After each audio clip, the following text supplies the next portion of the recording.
Christopher Nolan की नई movie दी ओडिसी सिर्फ एक मूवी नहीं है, ये एक जर्नी है जो आपको स्टार्टिंग में चौंकाती है, बीच में हैरान कर देती है और अंत तक इमोशनल कर देती है। लेकिन सवाल ये है कि क्या ये क्रिस्टोफर नोलन की सबसे अच्छी मूवी है या सिर्फ बड़ा बजट और बड़े नामों का खेल है? चलिए बात करते हैं।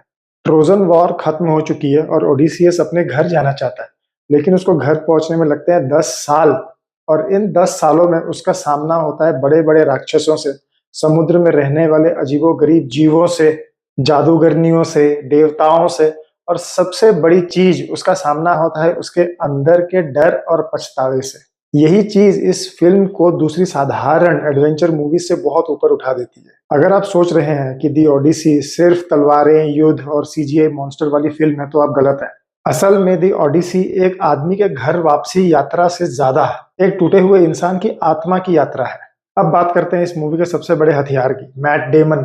सच कहूं तो शुरुआत में मुझे लगा कि मैट डेमन शायद इस रोल के लिए सही चुनाव नहीं था, लेकिन जैसे जैसे मूवी आगे बढ़ती गई, मैट डेमन ने ओडिसियस का संघर्ष, उसकी थकान, उसका गिल्ट, उसका पछतावा जिस तरह से वो स्क्रीन पर लाते रहे ना, वो लाजवाब था। हालांकि कुछ लोग अब भी मानते हैं कि मैट डेमन सही चुनाव नहीं था इस रोल के लिए, लेकिन इस बात का जवाब मैं अपने दूसरे सरप्राइज के साथ देना चाहता हूँ। वो है रॉबर्ट पैटिंसन। जहां जहां रॉबर्ट पैटिंसन स्क्रीन पर आया है, उसने दर्शकों का ध्यान पूरा का पूरा अपनी तरफ खींचा है, और मैं भी इस बात से सहमत हूँ। अब बात करते हैं विजुअल्स की। सच मानिए, आपको ये मूवी देखकर नहीं लगेगा कि ये किसी ने कैमरे से बनाई है। क्रिस्टोफर नोलन ने पूरी की पूरी माइथोलॉजी को जिंदा कर दिया है। नोलन ने जिस तरह से इस मूवी को इमेजिन किया था, जैसे साइक्लॉप्स को जिंदा करना, स्काइलॉप्स को स्क्रीन पर लाना, समुद्र के बीच का तूफानी सफर, और आईमैक्स पर दिखाया गया उसका विशाल स्केल, ये आपको अच्छा एक्सपीरियंस तो देगा ही, आपको अच्छे से झटके भी देगा। और ये ऐसा पॉसिबल इसीलिए हो पाया है क्योंकि ये नोलन के करियर की पहली मूवी है जिसको सबसे बड़े आईमैक्स फॉर्मेट कैमरा में शूट किया गया है। लेकिन अभी भी फिल्म परफेक्ट नहीं है। 3 घंटे लंबी मूवी है जो बहुत से लोगों को भारी लग सकती है।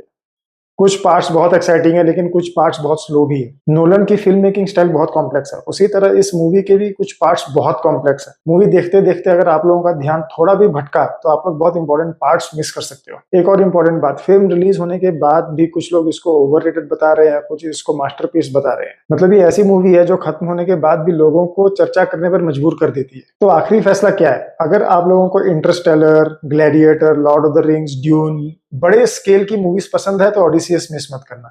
लेकिन अगर आप लोग फास्ट एक्शन सीन्स जैसे फास्ट एंड फ्यूरियस या ट्विस्ट्स ढूंढ रहे हैं, तो ये मूवी आपके लिए नहीं है। तो मेरे लिए दी ओडिसी सिर्फ एक एडवेंचर मूवी नहीं, ये घर लौटने की कहानी है, युद्ध के घावों की कहानी है, और उससे ज्यादा ये उस इंसान की कहानी है जो दुनिया जीतने के बाद भी खुद से हार रहा है। मेरी तरफ से दी ओडिसी को 9/10। एक और लाइन में कहूं तो दी ओडिसी एक ऐसी मूवी है जो खत्म होने के बाद भी आपके दिमाग में लगातार चलती रहती है। ये था मेरा दी ओडिसी का रिव्यू। अगर आप लोगों को पसंद आया, प्लीज कमेंट्स में बताइए, कोई फीडबैक है तो दीजिए। Have a nice day guys, cheers.